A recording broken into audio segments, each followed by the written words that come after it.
This is Jeff Samaha, host of An Evening of Theater at Home and stage manager-director at a major television network in New York.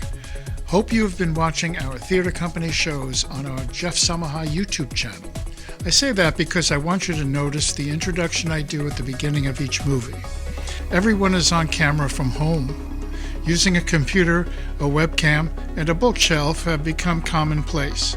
Admittedly, it is not easy to know what to do unless someone shows you, and that's what I'm here to do.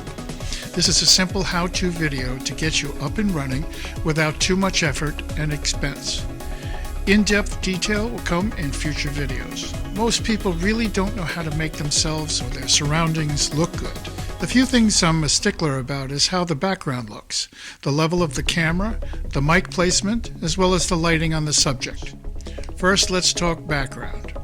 Almost every Zoom or Skype session I see, people have a bookshelf behind them. It is convenient, however, but what I think looks better is this. It has depth and warm lighting in the background. So if you can set up a nice look in your house, make sure you step away from the wall or at least 6 feet or more to avoid shadows. In this situation, I'm lucky to have a nice look with lots of depth to work with. If you don't have a nice looking background, there's lots of stock photos you can download, and if you're looking to do a Zoom or a Skype session, the interface will allow you to upload the photo and insert it behind the subject. And the nice thing is, the computer gives me the option of uploading that photo I took of my living room background and inserting it. Now if you want to go to this kind of background and don't have the depth or a nice look, then you will have to resort to stock photos. If you take the photo, like I did, you should find it in your photo file.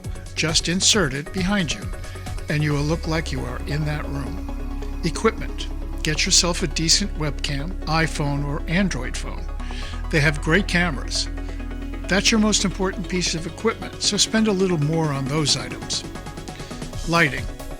There are many kinds of lights you could get. Most popular is the ring light, which is inexpensive and does a decent job if it is fairly close to you.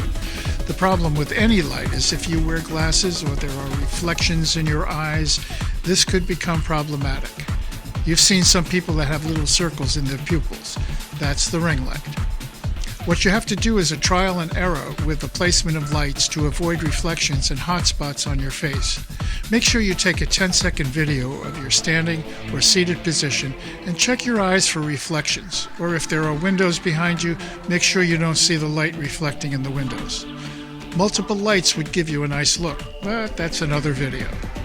Now this is important. The camera is either too low, looking up the nose and seeing a lot of ceiling, or too high, causing the subject to look up at the camera. To look good and without distortion, the camera should be eye level and about 5 or 6 feet away, and make sure the face is evenly lit with no shadows or hot spots.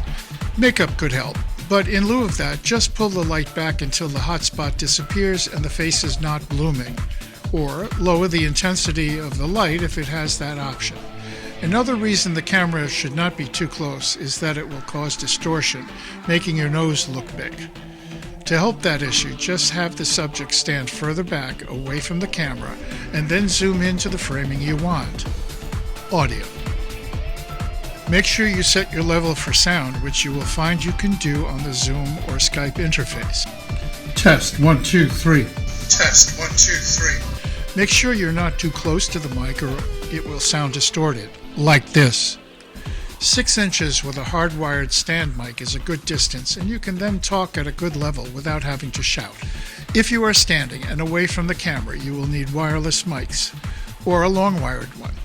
There are a few out there not as expensive as, say, a Sennheiser or Shure wireless mic, and they sound pretty decent. Video. High-quality cameras have a manual iris control that you can change to make your picture look brighter or less bright. But if you have controls that adjust the level manually, make sure you are setting it to make the face look good, not the background. You can always change the intensity of the background with room light, but your subject is more important and has to look good.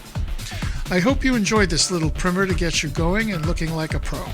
Please subscribe on YouTube, Jeff Samaha, and like and share on Facebook, Jeff Samaha Theater Productions. In the meantime, from all of us here at An Evening of Theater at Home, please take care of yourselves and stay safe out there.